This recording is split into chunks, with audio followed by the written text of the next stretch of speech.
여전히 마스크를 쓰고 예배를 드리지만 그래도 주의 전에서 예배를 드리는 것이 참 기쁨인 줄로 믿습니다.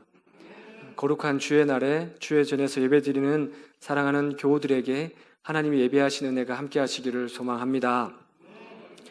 우리는 가정에서 태어나서 또 가정에서 자라고 또 장성해서 가정을 떠나지만 또 다른 가정을 이루고 또 가정에서 죽습니다. 그러니까 태어나서부터 요람에 이르기까지 우리는 가정이라는 공간에서 살죠.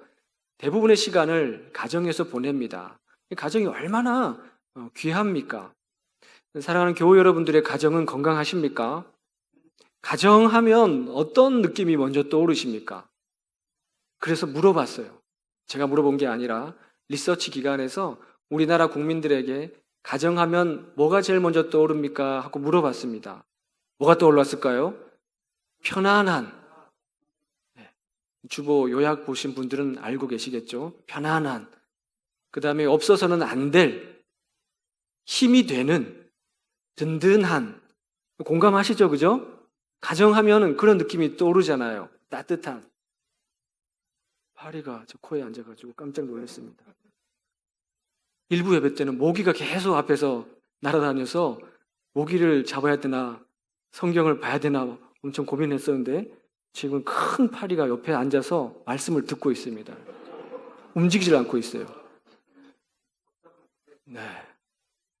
뭔 말을 하려다가 제가 지금 물어봤습니다. 가정이 어떤 느낌이 되냐고 그렇게 대답을 했는데 우리도 아마 가정하면은 그런 따뜻하고 포근한 느낌을 가질 거예요. 그런데 우리는 좀 돌아봐야 됩니다. 혹시 너무 편안하기 때문에 가족들한테 너무 함부로 대하고 있지는 않은지 그런 경향이 있지 않습니까? 없어서는 안 될 것이 가정인 줄 알면서도 보금자리인 줄 알면서도 그 없어서는 안 될 보금자리를 지키기 위해서 과연 나는 어떤 노력을 기울이고 있는지 가정이라는 공동체가 행복하고 안락한 곳이어야 됨에도 되는 것이 틀림이 없음에도 불구하고 또 많은 불행의 시작이 가정에서부터 시작을 해요. 그래서 청소년부 학생들이나 또 커서 이렇게 상담을 하면 어른들 상담을 하면 가정에서 겪었던 이 아픔이 트라우마가 되어서 거기서 헤어나오지 못하는 경우를 우리는 종종 경험을 하죠. 우리 믿는 사람들의 가정은 일반 사람들의 가정하고는 좀 달라야 된다는 것을 우리는 알고 있어요. 그런데 여러분들은 믿는 사람들의 가정 속에 있을 텐데 그 믿는 사람들인 여러분의 가정은 다른 일반 가정하고 다른 게 뭐가 있을까요? 요즘에 우리 코로나19 바이러스로 인해서 집에 있는 시간이 참 많아지지 않았습니까? 자녀들하고 있는 시간이 많아졌어요. 예전에는 가족들끼리 모이는 시간이 없어서 참 많이 불평이 있었지 않습니까? 그런데 이제는 너무 많이 모여요. 자녀들하고 집에 있는 시간이 너무 많습니다. 근데 사람들이 어떻게 생각을 할까요? 전에 그렇게 같이 있을 수 없는 시간이었는데 지금 시간이 많아서 참 좋네 이렇게 생각할까요? 하루 이틀은 그렇게 생각하는데요. 지금 물어보면 다 이렇게 대답할 거예요. 힘들다고, 답답하다고, 좀 학교 좀 갔으면 좋겠다고 이런 얘기들을 아마 할 거예요. 시간이 주어졌음에도 불구하고 대화가 없었음에도 불구하고 대화를 할 수 있는 시간이 우리에게 주어졌어요. 그런데 대화할 방법을 모르는 거예요. 애들은 지 방에 들어가서 자기 시간 보내고 부모님은 TV 앞에서 부모님의 시간을 보내고 아이들은 집에서 부모님들을 대면하는 그런 시간보다 많은 시간 부모님들하고 같이 있지만 부모님을 대면하는 시간보다 스마트폰으로 선생님과 친구들을 비대면으로 대면하는 시간이 더 많아요. 참 아이러니하죠? 부모님들과 시간을 많이 보내는데도 대면하지 못하고 오히려 만날 수 없는 친구들하고 비대면으로 더 많이 대면한다니까요. 그런 시간을 보내고 있습니다. 집이 정말 가장 좋은 커피숍이 집에 있음에도 불구하고 얼마나 좋습니까? 차를 마시고 대화를 할 수 있는 따뜻한 공간이 집이지만 가족들하고 대화를 못해요. 비싼 돈 들여서 커피숍 가서 커피를 마시지 않습니까? 집에서 차 마시면서 얘기하고 그러지를 못하는 것이에요. 가정이 우리에게 주어졌지만 이 가정을 정말 편안하고 안락하고 소중한 공동체로 만들기 위해서 우리가 뭘 해야 되는지를 잘 모른다는 겁니다. 우리는 지난 시간에 야곱의 이야기를 함께 나누면서요, 야곱의 불행이 어디서부터 시작됐는가? 집에서부터 시작됐어요. 아버지는 첫째를 편애하고 엄마는 둘째를 편애하고, 그래서 결국엔 야곱이 그 가정에서 견디지 못하고 쫓겨납니다. 오랜 세월 동안 타향살이를 하지 않습니까? 이 아버지 이삭의 마음속에는 아들을 잃어버린 그 마음이 늘 있지 않았겠습니까? 그리고 이 야곱의 마음속에는 타향살이를 하면서도 늘 고향을 향한, 아버지 집을 향한 그리움이 있지 않았겠습니까? 에서는 어떻게 했습니까? 형 에서는 동생 야곱을 향한 미움과 분노가 있었을 거예요. 그러니까 하나님은 그런 채로 그 가정이 계속 지속되는 것을 원치 않으셨어요. 그래서 20년의 세월이 흐른 다음에 하나님이 야곱에게 말씀하십니다. 돌아가라. 네 아버지 집으로, 고향으로 돌아가라. 말씀을 하는 것이에요. 하나님은 아픔 그대로, 상처 그대로, 그 가정이 그대로 살아가는 것을 원치 않으셨기 때문에 그런다는 것이에요. 왜 야곱에게 돌아가라라고 말씀을 했겠습니까? 야곱이 해결해야 될 과제가 있었기 때문인 것이에요. 용서와 화해입니다. 용서를 구하고 용서를 받고, 가정은 그렇게 해야 되는 공동체이기 때문에 야곱에게 집으로 돌아가라라고 말씀하시는 것이에요. 그거 가지고 평생 살기를 하나님 원치 않으십니다. 자, 그렇다면 20년의 세월 동안 서로 떨어져 지냈어요. 담이 생겼습니다. 야곱이 고향으로 돌아가기 위해서 뭘 준비를 해야 될까요? 선물을 준비를 해야 될까요? 실제로 야곱은 그건 줄 알았습니다. 그래서 아주 선물을 바리바리하게 준비를 했어요. 외삼촌 라반의 집에서 살면서 점 있는 것, 아롱진 것, 얼룩무늬 있는 가축들을 다 자기의 소유로 만들지 않습니까? 그 숱한 짐승과 가축들, 식솔들 아주 많이 풍성하게 준비를 했습니다. 31장 18절에 따르면 그 모은 바 모든 가축과 모든 소유물 곧 그가 밧단아람에서 모은 가축을 이끌고 가나안 땅에 있는 그의 아버지 이삭에게로 가려 할세. 이렇게 많은 선물을 준비하면 아버지의 마음이, 형 에서의 마음이 혹시나 누그러뜨려지지 않을까 준비를 한 겁니다. 실제로 이 야곱이 고향을 향해서 떠난 지 얼마 되지 않아서 사람에게 이런 소식이 들려와요. 32장 6절에 따르면 사자들이 야곱에게 돌아와 이르되 우리가 주인의 형 에서에게 이른즉 그가 400명을 거느리고 주인을 만나려고 오도이다. 야곱이 고향을 향해 떠났다는 소식을 어떻게 형 에서가 듣고, 에서가 야곱을 맞이하기 위해 왔는데 400명의 군사를 거느리고 맞이하러 온다는 것이에요. 야곱의 마음이 어떻게 했습니까? 두렵고 답답했습니다. 32장 11절에 따르면은 내가 주께 간구하오니, 야곱의 간구입니다. 내 형의 손에서, 에서의 손에서 나를 건져내시옵소서. 내가 그를 두려워함은 그가 와서 나와 내 처자들을 칠까 겁이 나기 때문이니이다.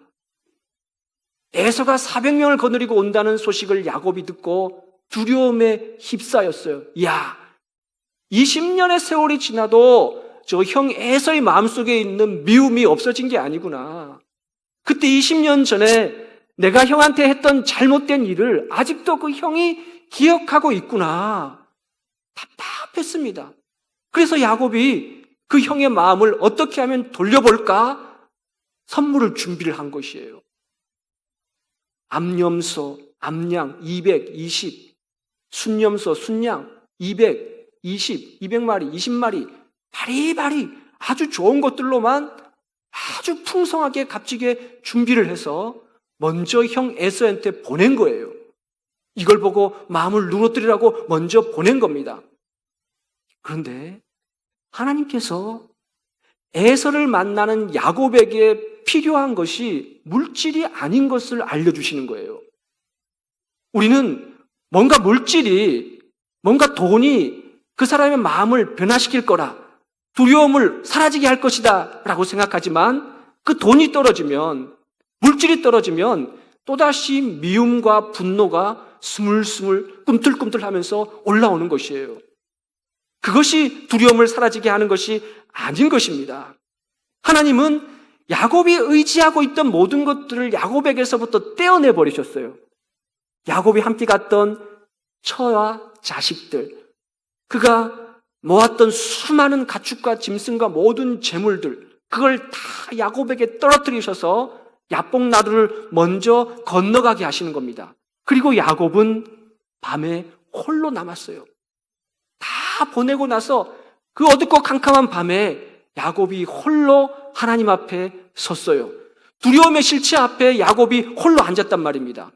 32장 24절 말씀에 야곱은 홀로 남았더니 어떤 사람이 날이 새도록 야곱과 씨름하다가 야복 나루턱을 건너기 전에 야곱이 홀로 하나님 앞에 두려움의 실체를 대면하는 겁니다. 왜 형님 에서와 내가 이렇게 틀어지게 되었을까? 왜 아버지 야곱과 보이지 않는 담이 생기고 어색한 관계가 되어서 이날 이때까지 왔을까? 할 수만 있다면 기억하고 싶지 않은 거였어요. 할 수만 있다면 이것을 잊어버리고 싶었어요. 그런데 하나님은 홀로 지새우는 밤중에 야곱에게 찾아와서 이 문제를, 가슴 깊은 곳에 있었던 이 상처와 아픔을 대면하게 하시는 거예요. 어떤 사람이 밤이 새도록 야곱과 씨름하다가 고집이 꺾이지 않는 것이에요. 아주 그냥 안에서 똘똘 뭉쳐있는 자기 자아, 교만, 아집, 이것이 꺾어지지 않는 것이에요. 사실은 들춰 보이고 싶지 않았던 겁니다. 지금까지 살면서 내가 이렇게 약한 존재라는 것을 내보이고 싶지 않았어요. 나는 이렇게 아집과 고집으로 뭉쳐있다는 것을 남에게 보이고 싶지 않았어요. 그러나 그날 밤에 야곱은 하나님 앞에 철저하게 무너져 내립니다. 하나님의 사자가 야곱과 밤새 씨름하다가 야곱의 허벅지 관절을 부러뜨리지 않습니까? 그 고집을 꺾으시는 것이에요. 비로소 하나님 앞에서 그 고집이 꺾어지자마자 야곱이 하나님 앞에 통곡하는 겁니다. 사실은 제가 지나온 세월 동안 이렇게 아팠습니다. 사실은 지난 세월 동안 제 마음속에 고향을 향한 그리움이 늘 있었습니다. 사실은 제가 빨리 더 일찍 형님을 찾아가서 용서를 구하고 싶었습니다. 그제서야 하나님 앞에 이 야곱이 통곡하는 것이에요. 진실된 마음으로 하나님과 대면했을 때 비로소 야곱은 자신의 마음이 하나님 앞에 녹아내리고 용서를 해야 되겠다는 그 진실된 마음이 솟구쳐 오르는 것이 되는 거죠. 하나님이 야곱에게 원하셨던 것은요, 재물이 아니었습니다. 돈이 아니었어요. 진실된 마음이었습니다. 사랑하는 교회 여러분, 우리가 진실된 마음이 있으면 다가갈 수 있는 것이에요. 우리에게 진실된 마음이 있으면 상대방의 담이 무너져 내리는 것이에요. 진실된 마음만이 그것을 무너뜨릴 수 있는 힘이 거기에 있단 말입니다. 에서에게 그것이 필요한 것이 아니에요. 야곱에게 필요한 것입니다. 왜 그럴까요? 야곱이 하나님의 자녀이기 때문에 그런 것이에요. 다른 사람에게 그것이 필요한 것이 아니에요. 그런 마음이 필요한 것이 아니에요. 저 사람이 나한테 잘못했으니까 저 사람이 나한테 먼저 와서 사과해야 되지, 저 사람한테 그런 마음이 필요한 것이 아니에요. 나에게 그런 마음이 필요한 거예요. 왜요? 내가 예수 그리스도 믿는 하나님의 자녀이기 때문에 그런 것입니다. 나에게 그게 필요한 것이에요. 내 가족 구성원 중에 누군가에게 그 마음이 필요한 게 아닙니다. 나에게 필요한 것이에요. 그래서 우리는 가족에게 상처 준 가족에게 다가가서 말할 수 있어야 되는 것입니다. 그 밤을 지새고 나서야 야곱은 그 다음날 형 에서를 만나는데 그 에서의 얼굴을 하나님의 얼굴로 보는 거예요. 이게 어떻게 가능한 얘기입니까? 33장 10절을 보십시오. 야곱이 이르되 그렇지 아니하니 내가 형님의 눈앞에서 은혜를 입었사오면 청하건대 내 손에서 이 예물을 받으소서. 내가 형님의 얼굴을 배운즉 하나님의 얼굴을 본 것 같사오며 형님도 나를 기뻐하심이니이다. 어젯밤까지 야곱은 형 에서의 얼굴이 두려워서 만나지 못하는 두려움에 쌓여 있었어요. 그런데 어떻게 하루 지나고 그 다음날 형 에서를 만났는데 그 형 에서의 얼굴이 하나님의 얼굴로 볼 수 있단 말입니까? 야곱은 지난밤에 만났던 하나님의 현존, 하나님의 임재, 분이엘, 하나님의 얼굴을 보았다. 그 하나님의 얼굴을 본 얼굴을 그 다음날 에서의 얼굴에서 그 얼굴을 본 거예요. 사랑하는 교회 여러분, 우리가 하나님을 만나면 내가 만나는 사람을 하나님의 얼굴로 볼 수 있는 것이에요. 에서가 변한 것이 아닙니다. 야곱이 변한 것이에요. 에서는 400명의 군대를 거느리고 여전히 오고 있는 겁니다. 그러나 그를 바라보는 야곱이 달라지면 하나님의 얼굴을 보는 거예요. 왜 그럴까요? 그 지난 밤에 야곱이 하나님을 만났기 때문에 그래요. 분이엘 하나님의 얼굴을 봤기 때문에 그 다음날 두려움의 실체가 하나님의 얼굴로 보이는 놀라운 변화를 야곱이 경험하는 것입니다. 사랑하는 교회 여러분, 하나님은요 우리에게 기회를 주십니다. 반드시 기회를 주세요. 우리에게 진실된 마음만 있다면 다가갈 수 있는, 용서를 구하고 용서를 받고 화해할 수 있는 기회를 우리에게 반드시 주시는 것이에요. 다만 그것을 알아차릴 수 있느냐, 알아차릴 수 없느냐, 그것을 알아차리고 나서 다가갈 수 있는 용기가 나에게 있느냐, 없느냐, 그 차이일 뿐이라는 겁니다. 하나님은요, 우리 가족이 주님 안에서 화해하고 용서하고 사랑하기를 간절히 원하신다는 것을 우리는 기억해야 될 줄로 믿습니다. 오늘 우리가 읽은 이 본문은요, 요셉의 형들이 요셉에게 찾아와가지고 엎드려서 용서를 구하는 내용입니다. 왜 요셉의 10명의 형들이 요셉에게 와가지고 용서를 구할까요? 가정에서 비롯된 비극 때문이에요. 아버지 야곱도 가정에서 비극을 경험하지만 아들 요셉도 가정에서 비극을 경험해요. 아버지 야곱이 아주 어렸을 때, 어린 나이에 집에서부터 쫓겨날 때쯤 그 나이, 요셉도 그 나이입니다. 거의 비슷한 나이일 거예요. 아들 요셉도 17세의 나이에 참으로 지울 수 없는 상처를 요셉이 경험을 합니다. 아버지 야곱이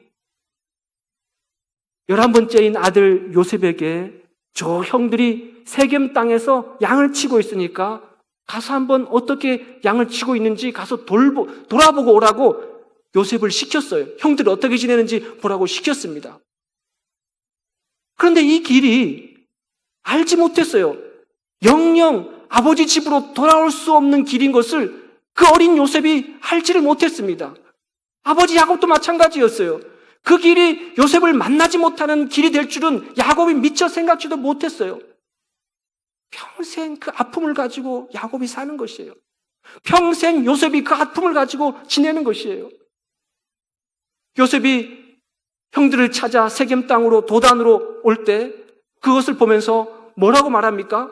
형들이 요셉을 보고 뭐라고 말합니까? 37장 18절 요셉이 그들에게 가까이 오기 전에 그들이 요셉을 멀리서 보고 죽이기를 꾀하여 19절 서로 이르되 꿈꾸는 자가 오는도다. 우리는 요셉을 좋은 말로 야, 저 꿈꾸는 자 요셉 우리도 꿈을 꿔야지 이렇게 말을 하지만 사실은 꿈꾸는 자라는 말은 요셉의 형들이 요셉을 비아냥거리면서 조소하면서 했던 말입니다. 야, 그놈 저 꿈의 주인공이라고 한 바로 그놈이 지금 오고 있네 이런 뜻이에요. 요셉의 형들은 요셉이 싫었습니다. 미웠어요. 왜 그럴까요? 아버지 야곱의 사랑을 독차지하고 배다른 동생이 아버지의 사랑을 독차지하고 걸핏하면 찾아와가지고 잘난 척 꿈 얘기를 하는 요셉이 싫었습니다. 그래서 그 꿈이 어디 이루어져 보는지, 다 네 앞에 절한다고 했는데 어디 보자, 그 꿈이 이루어지는지 한번 보자. 그래서 구덩이를 파고 요셉을 거기 집어 던져버리고 미디안 상인이 지나갈 때 요셉을 애굽에다가 팔아버리고 만 거예요. 그 사건으로 야곱의 가슴에는 상처가 가득가득하게 쌓였고 요셉의 마음에도 평생 지울 수 없는 상처가 그 마음에 오롯이 자리 잡고 있다는 것이에요. 그런데 만약에 얘기가 거기서 끝났다면 요셉의 이야기는 결코 이 성경에 들어오지 않았을 겁니다. 하나님은요, 그대로 둔 채로 살기를 원치 않으세요. 창세기 이야기는요, 다시 만나는 이야기입니다. 헤어졌던 가족이 다시 만나고, 증오하고 미워했던 가족이 다시 만나서 화해하고 용서하고 다시 만나게 하시는 것이에요. 우연이라고 생각했을 것입니다. 7년의 풍년이 지나고 7년의 기가 막힌 흉년이 닥칠 때, 기근이 닥칠 때, 그래서 애굽 온 땅에 양식이 다 떨어지고 저 가나안 땅에도 양식이 떨어져서 양식을 구하기 위해서는 애굽에 있는 바로에게 갈 수밖에 없는 지경이 이르렀을 때 야곱이 그의 아들들을, 10명의 아들들을 요셉에게 보내지 않았습니까? 가서 양식을 구해오라고 애굽으로 보내지 않았습니까? 우연이라고 생각했을 것이에요. 왜? 기근이 닥쳤으니까, 먹을 것이 없으니까. 그래도 애굽의 바로의 궁에는 먹을 것이 있으니까 가서 구해와라. 우연이라고 생각했을 것이에요. 그러나 그것은 우연이 아닙니다. 하나님께서 상처받고 찢어지고 아파하는 가족을 치유하기 위해서 하나님이 기근이라는 것을 보내시는 것이에요. 애굽에 와가지고 양식을 나눠주는 사람을 봤을 때 다름 아닌 자기들이 버린, 자기들이 구덩이에 빠뜨리고 실어서 미워해서 버린 동생 요셉이라는 것을 봤을 때도 그들은 우연이라고 생각했을 거예요. 야, 요셉이 살아있었네? 그렇게 생각했을 것이에요. 그러나 하나님은 수십 년 동안 그들을 다시 만나게 하기 위해서 아주 세밀하게 계획하셨다는 겁니다. 그들에게 닥친 이 전무후무한 기근은 사실은 어려운 고난이었지만 그것은 그 가족을 다시 만나게 하기 위한 하나님의 계획 속에 있었다는 것이에요. 41장 57절 말씀, 각국 백성도 양식을 사려고 애굽으로 들어와 요셉에게 이르렀으니 기근이 온 세상에 심함이었더라. 42장 2절 말씀, 야곱이 또 이르되 내가 들은즉 저 애굽에 곡식이 있다 하니 너희는 그리로 가서 거기서 우리를 위하여 사오라. 그러면 우리가 살고 죽지 아니하리라 하매. 그 땅에 닥친 기근은요, 만나게 하시기 위한 하나님의 섭리 속에 있었다는 겁니다. 사랑하는 교회 여러분, 우리는 이 땅을 살면서 기근을 경험할 때가 있어요. 고난을 만날 때가 있고 참으로 가족 안에서 겪지 말아야 될 아픔을 경험할 때가 있단 말입니다. 그러나 그것이, 그 아픔과 고난과 기근이 하나님께서 우리 가족을 치유하기 위한, 상처를 싸매게 하기 위한 기회라고 생각한다면 우리는 새롭게 출발할 수가 있어요. 요셉은 바로 그 기회를 붙든 거예요. 기근을 통해서 형들을 만나는 그 순간을 화해의 순간으로, 용서의 순간으로 요셉은 붙들었어요. 요즘에 코로나19 이 바이러스가 전 세계를 뒤덮고 있습니다. 어떤 사람은 이렇게 얘기를 하더라고요. 이 코로나19 바이러스로 B씨와 A씨가 나눠진대요. 비포 코로나, 애프터 코로나. 그러니까 이 코로나를 경험하고 코로나 전에 우리가 일상적으로 누렸던 그런 일상적인 삶을 누리지 못하는 거예요. 지금도 우리가 지금 그걸 경험하고 있지 않습니까? 일상이었던 것이 일상이 아닌 거예요. 예배 드릴 때 우리가 이렇게 마스크를 쓰고 예배를 드릴 줄 어떻게 알았습니까? 애들이 몇 달 동안 학교를 못 가고 일상적인 것들이 더 이상 일상적인 아닌 것으로 다가온다는 것이에요. 유대인들이요, BC 6세기에 남유다가 망했습니다. BC 6세기에 남유다가 망하고 예루살렘 성전이 회파됐어요. 유대인들에게 있어서 예루살렘 성전이라는 것은요, 목숨이었습니다.